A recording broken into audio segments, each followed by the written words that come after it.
guys, I'm Pika and today I went to the museums.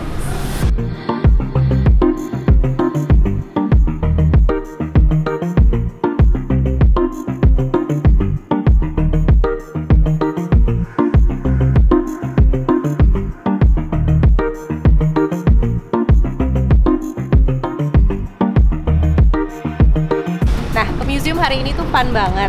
Aku tadi keliling ke 2 museum. Aku ikutan sama Jakarta Walking Tour dan mereka ngajakin aku pergi ke Museum Nasional dan Museum Taman Prasasti. Nah, pada saat kita masuk ke Museum Nasional tadi, aku langsung suka banget di bagian arkeolog itu sama patung Ratu Sudita.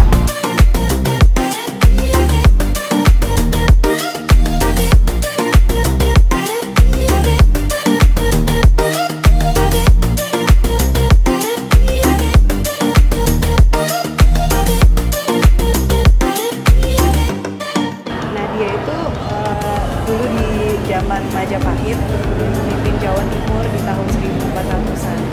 Karena dia adalah pemimpin cewek yang terakhir yang memimpin Jawa Timur. Setelah dia, pemimpinnya semuanya laki-laki.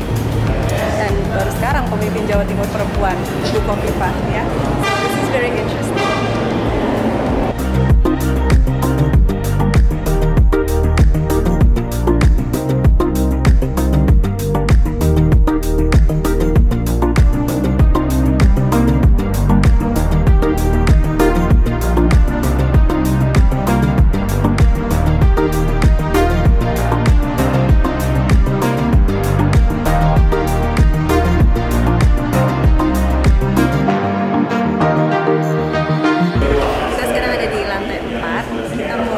Mahkota dan hiasan yang dulunya dipakai sama raja dan ratu di seluruh Indonesia.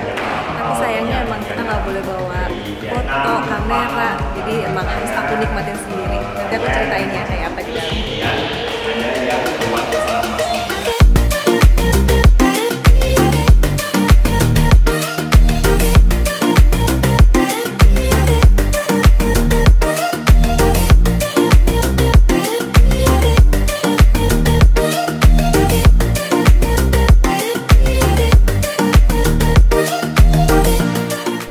Buat aku pada saat aku masuk ke lantai 4 itu aku kayak langsung benar-benar bisa ngerasa banget gitu. Ya ampun, zaman dulu itu gold, silver, mulai dari uangnya aja koin gold. Terus alat masak mereka juga terbuat dari pure gold. Jadi gold itu sebenarnya dari dulu itu bukan hanya dipakai buat perhiasan aja, tapi juga dipakai sehari-hari sama mereka. Sendok yang terbuat dari gold dan ada ukirannya. It was unbelievable. I love it.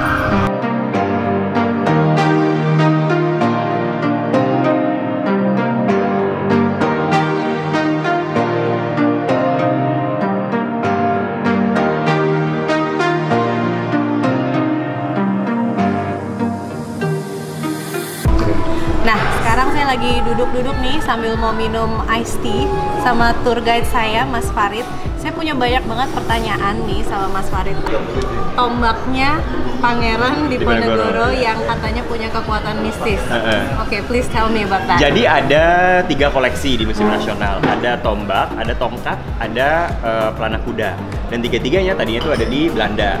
Kenapa? Karena Pangeran Diponegoro ini pernah disergap sama Belanda, terus kemudian beliau tidak sempat untuk mengambil apa-apa. Kan kita tahu ya, Pangeran Diponegoro tidak ditangkap ketika penyergapan, tapi ketika lagi berunding. Nah, ketika barang-barang itu diambil sama mayor yang namanya waktu itu adalah F.M. Michiels, itu dipersembahkan buat Raja Belanda. Dan Raja Belanda itu memang perang Jawa itu salah satu perang terbesarnya Belanda waktu di Hindia Belanda, walaupun cuma dalam waktu yang sangat singkat, cuma 1825 sampai 1830. Tapi itu kayak menghabiskan banyak sekali dana, menghabiskan banyak sekali korban, baik di 2 sisi gitu. Makanya ketika si mayor ini bisa memberikan barang-barangnya Pangeran Diponegoro, dia langsung dikasih promosi. jadi jenderal gitu kan, karena saking pentingnya gitu.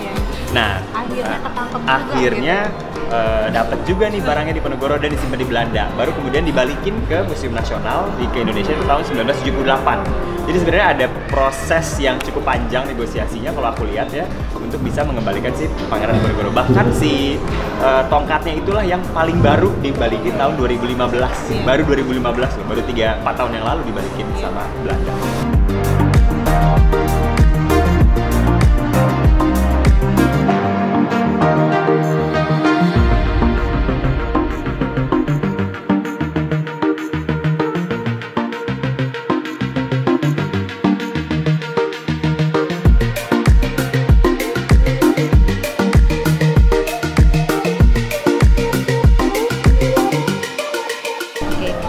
Tadi habis dari Museum Nasional, kita jalan ke Museum Taman Prasasti, and it gives me chill because it's a cemetery gitu kan. Meskipun I know it's not a real cemetery, tapi ngelihat nisannya dan diceritain berbagai macam sejarahnya dan ada background story di balik itu benar-benar membuat aku kayak it takes me back di zaman dulu Batavia seperti apa gitu ya. Memang sebenarnya kita nih banyak banget orang dijajah banget gitu, ngerasain itu gitu waktu aku di situ.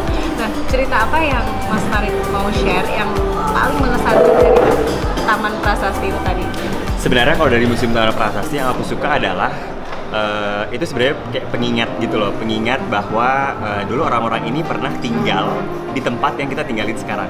Jadi orang-orang ini dulu pernah menjadi beraktivitas, punya keluarga, punya teman di Jakarta, di tempat kita sekarang. Banyak sekali cerita cinta di Museum Taman Prasasti. Makanya aku suka menyebutnya itu Museum Taman Prasasti adalah museum cerita cinta. Salah satunya adalah Olivia Raffles, Mariamne de Venice, yang dia cinta sama suaminya. Tapi juga di sampingnya ada John Casper Leyden, yang kayaknya there is something going on between them gitu ya, walaupun nggak pernah ada cerita yang real atau legalnya seperti apa, betul. Terus kemudian juga cerita cinta tentang Suhoki. Suhoki itu menurutku cerita cinta dia dengan alam. Dia sangat suka nature, dia sangat suka gunung. Dia meninggalnya pun sampai akhirnya ketika dia naik gunung Semeru gitu. Atau juga Mario Solswit yang seorang arsitek yang sampai sekarang bahkan masih bisa kita lihat peninggalan-peninggalannya, segitu dia cintanya sama menciptakan karya, sehingga karya-karyanya sampai sekarang tuh bisa kita lihat dan sangat berbeda dengan gedung-gedung yang modern. Salah satunya adalah gereja katedral gitu, yang kan itu kayak beda banget sama di sekitarnya gitu. Jadi atau juga ada Pastur van der Grinten yang menurutku cerita pengabdian dia kepada masyarakat, kepada anak-anak yang terlantar itu sangat all out, sehingga akhirnya dedikasinya dia itu sangat tinggi sampai akhirnya dia wafat di sini padahal dia orang Belanda gitu. Jadi ya banyak cerita cinta yang berserakan lah di Museum Taman Prasasti.